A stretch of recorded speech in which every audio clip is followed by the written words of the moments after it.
2021년 8월 26일 목요일 천안광성교회 새벽기도회를 시작하겠습니다. 다같이 사도신경으로 우리의 신앙을 고백하겠습니다. 나는 전능하신 아버지 하나님 천지의 창조주를 믿습니다. 나는 그의 유일하신 아들 우리 주 예수 그리스도를 믿습니다. 그는 성령으로 잉태되어 동정녀 마리아에게서 나시고 본디오 빌라도에게 고난을 받아 십자가에 못 박혀 죽으시고 장사된 지 사흘 만에 죽은 자 가운데서 다시 살아나셨으며 하늘에 오르시어 전능하신 아버지 하나님 우편에 앉아 계시다가 거기로부터 살아있는 자와 죽은 자를 심판하러 오십니다. 나는 성령을 믿으며 거룩한 공교회와 성도의 교제와 죄를 용서받는 것과 몸의 부활과 영생을 믿습니다. 아멘. 찬송가 394장입니다.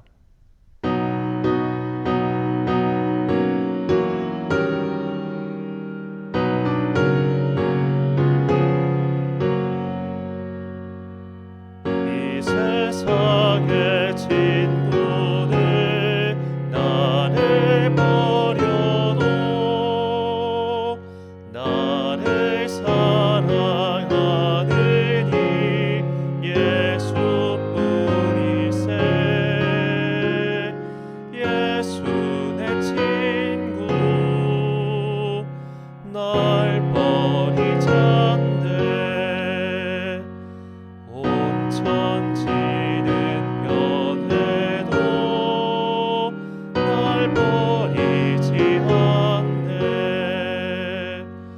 검은 구름 덮이고 광풍이 일어도 예수 나의 힘되니 겁낼 것 없네. 예수 내 친구 날 버리잔대. 온 천지는 변해도 날 버리지 않네. 외로운 일 당해도 낙심 말아라. 영원하신 주 능력 나를 붙드네. 예수 내 친구 날 버리잔대. 온 천지는 변해도 날 버리지 않네.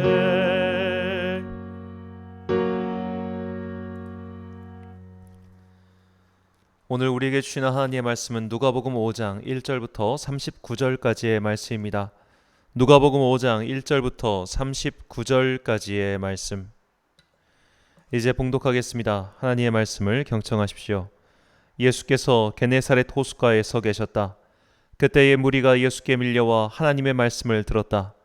예수께서 보시니 배 두 척이 호숫가에 대어 있고 어부들은 배에서 내려서 그물을 씻고 있었다.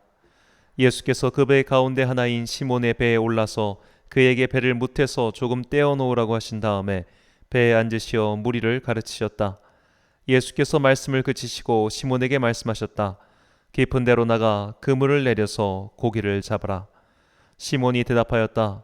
선생님, 우리가 밤새도록 애를 썼으나 아무것도 잡지 못했습니다. 그러나 선생님의 말씀을 따라 그물을 내리겠습니다. 그런 다음에 그대로 하니 많은 고깃대가 걸려들어서 그물이 찢어질 지경이었다.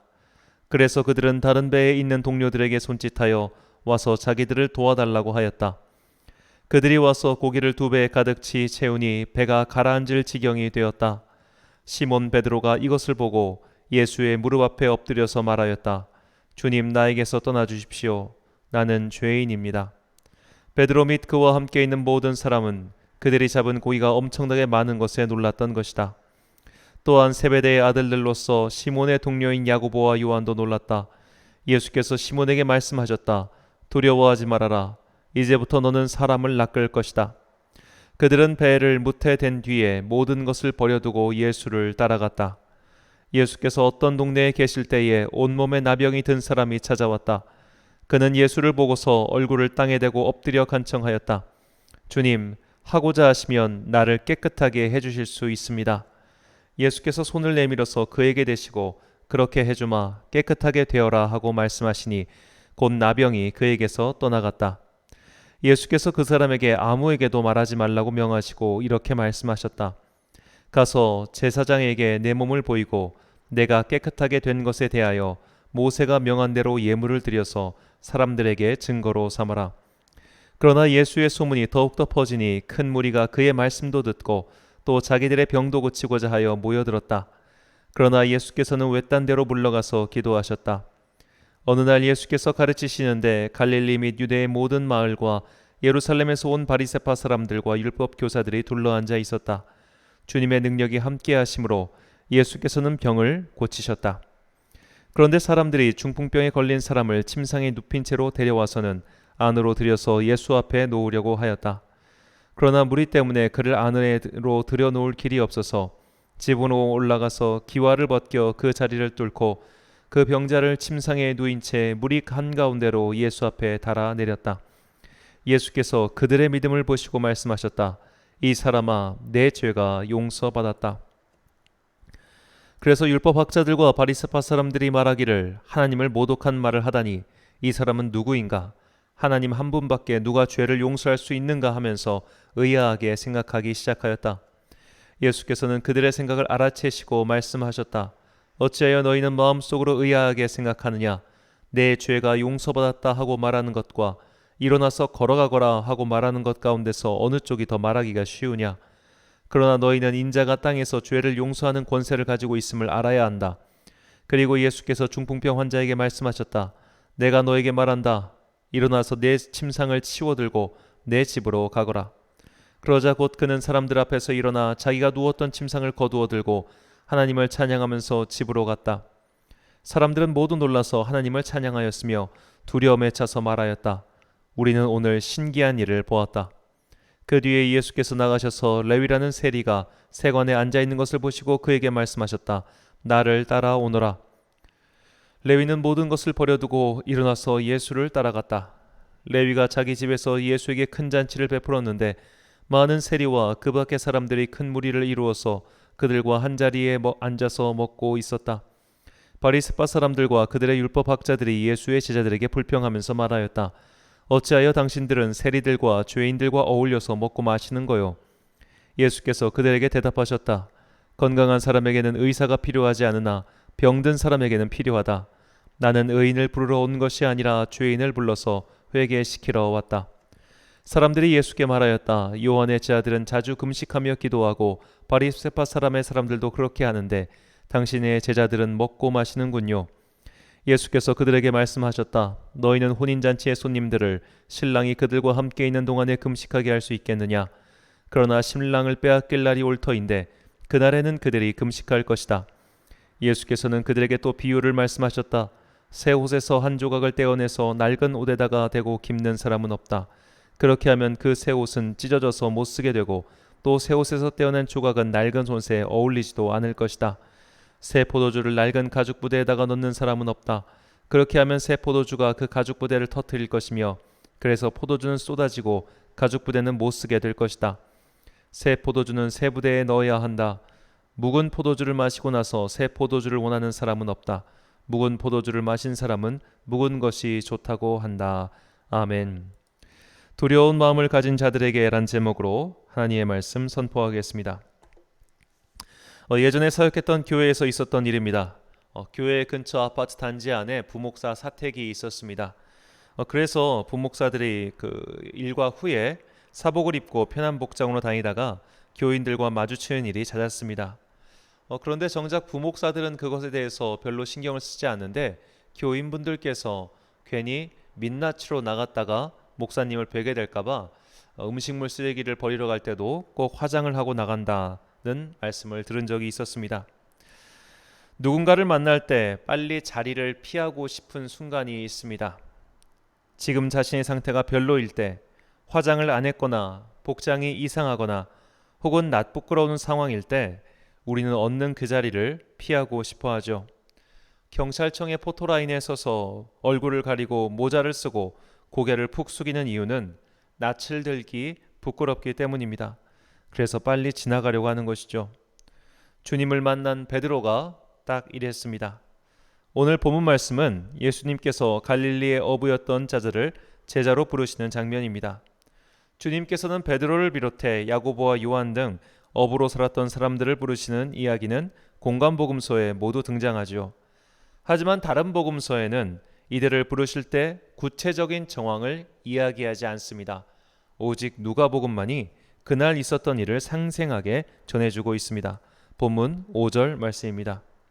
시몬이 대답하여 이르되 선생님 우리들이 밤이 새도록 수고하였으되 잡은 것이 없지만은 말씀에 의지하여 내가 그물을 내리리이다 하고. 자, 앞서 누가복음 3장을 읽었을 때도 말씀드렸지만 누가는 다른 복음서에서 나오지 않는 시대 배경을 설명하고 있죠. 이는 명백히 독자를 위한 설명이었습니다. 마태와 마가복음만 읽으면 예수님께서 베드로를 비롯한 어부 출신 제자들을 부르실 때 야, 나를 따라 오너라 라고 명하시니 그들이 즉각 그물을 버려두고 쫓아가죠. 우리가 누가복음의 이야기를 이미 알고 있기 때문에 그 문장과 문장 사이에 어떤 일이 일어나는지를 알고 있습니다. 하지만 누가 당시에 이 누가복음의 수신자들, 누가복음을 읽고 있는 독자들은 서로 복음서를 대조해서 읽을 수가 없었죠.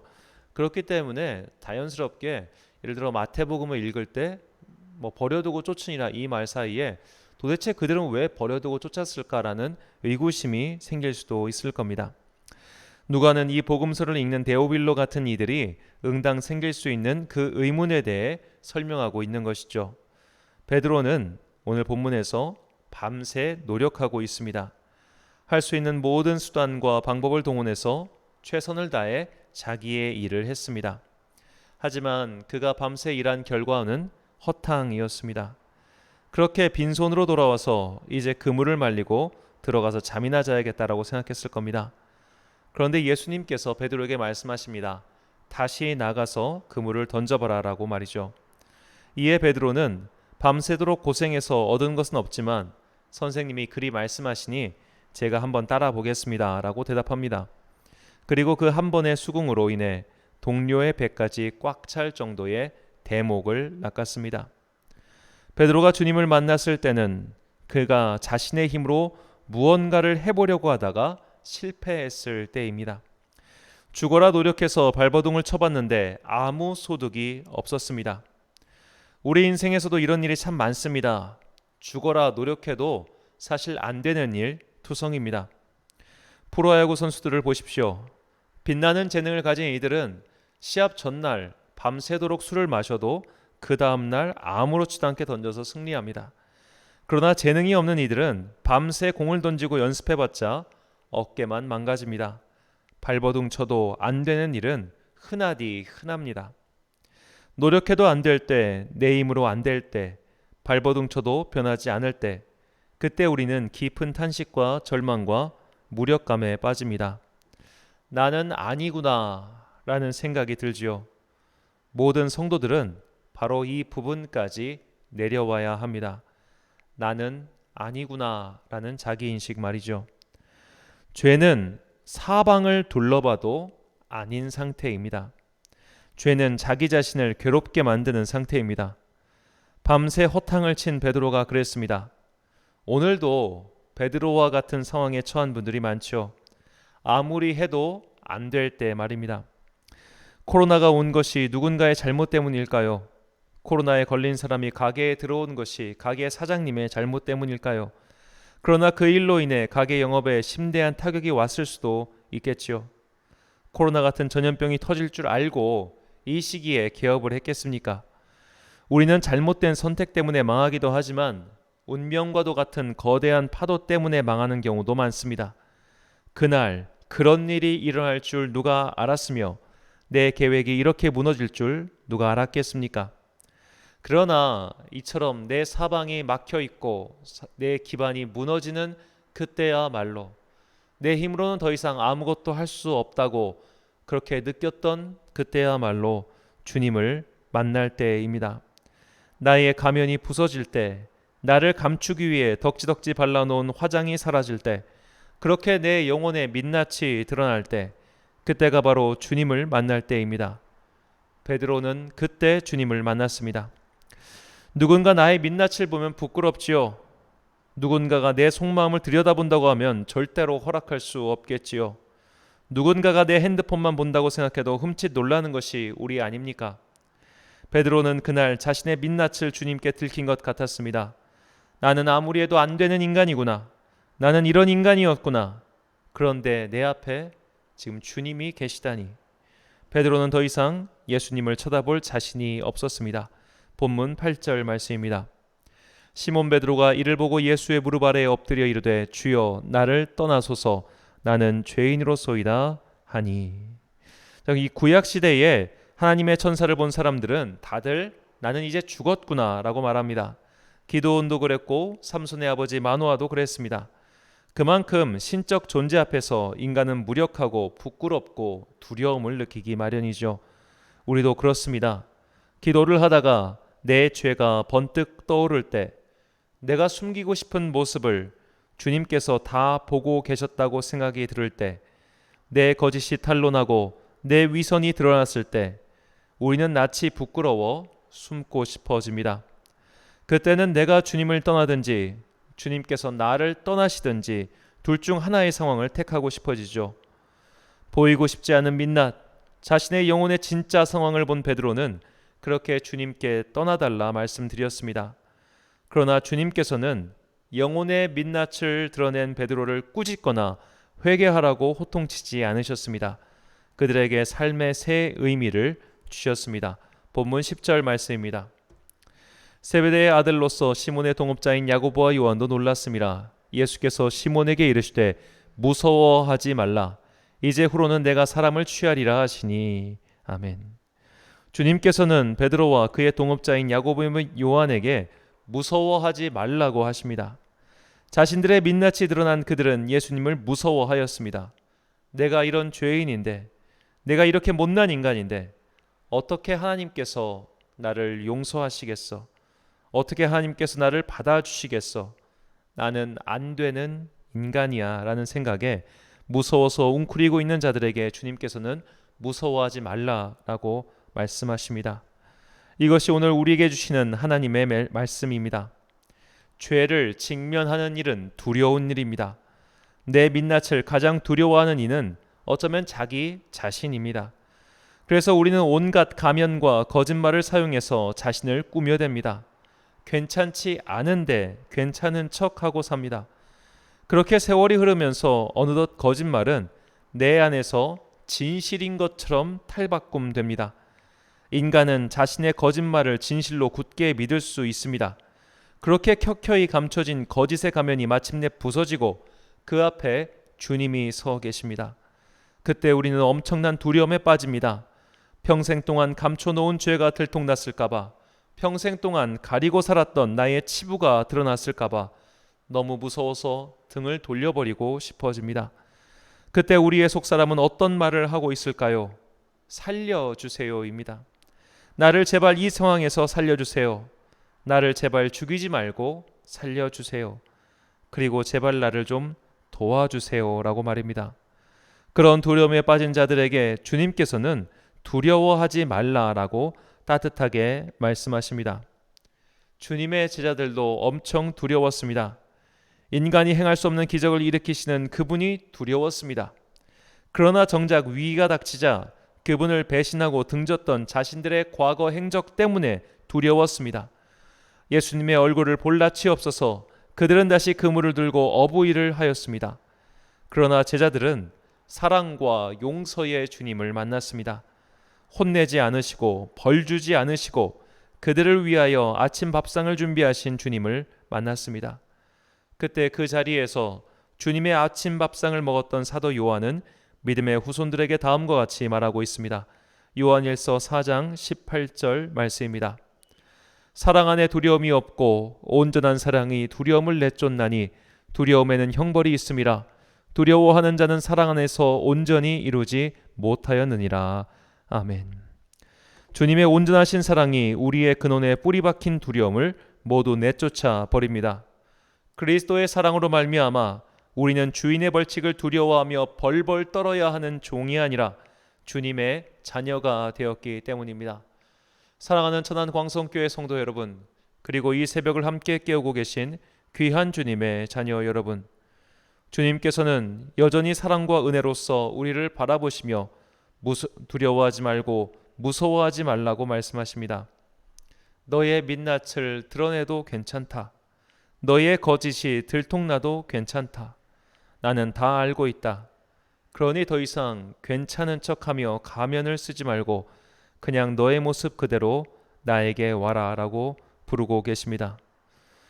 괜찮은 척 하지 않아도 됩니다. 괜찮은 사람인 척 보이고 싶어서 거짓으로 자신을 덕지덕지 꾸미지 않아도 됩니다. 우리가 그런 가면을 쓰고 사는 것은 거절당할까봐 두렵기 때문입니다.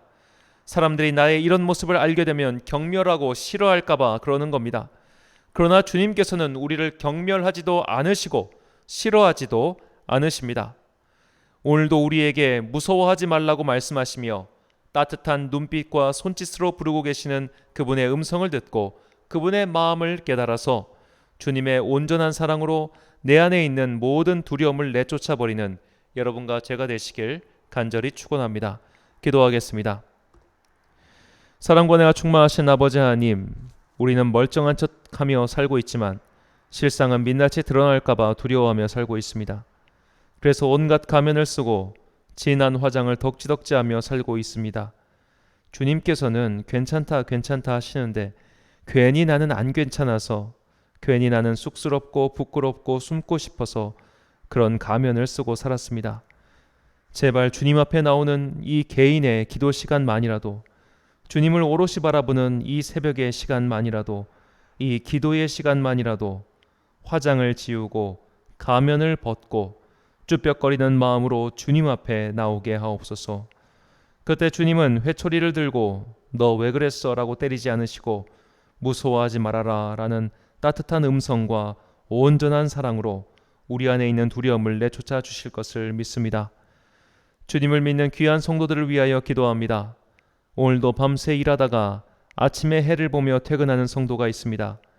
그 육신이 지쳐서 쓰러지지 아니하도록 주님의 은혜를 부어주사 감당하게 하옵소서. 이른 아침부터 먼 길을 출근하다가 다 지쳐버리는 성도도 있습니다. 출퇴근길의 피로함이 참 큽니다. 그 시간을 조용히 묵상하며 주님과 교제할 수 있는 거룩의 시간으로 삼을 수 있도록 그의 영혼을 인도해 주옵소서. 오늘도 두려워하지 말아라, 놀라지 말아라, 내가 너의 하나님이 됨이라 라고 말씀하시는 주님의 그 따뜻한 음성을 듣기 소망하오며 예수님의 이름으로 기도드립니다. 아멘. 주기도문하심으로 새벽 기도회를 마치겠습니다. 하늘에 계신 우리 아버지, 아버지의 이름을 거룩하게 하시며 아버지의 나라가 오게 하시며 아버지의 뜻이 하늘에서와 같이 땅에서도 이루어지게 하소서. 오늘 우리에게 일용할 양식을 주시고 우리가 우리에게 잘못한 사람을 용서하여 준 것 같이 우리 죄를 용서하여 주시고 우리를 시험에 빠지지 않게 하시고 악에서 구하소서. 나라와 권능과 영광이 영원히 아버지의 것입니다. 아멘.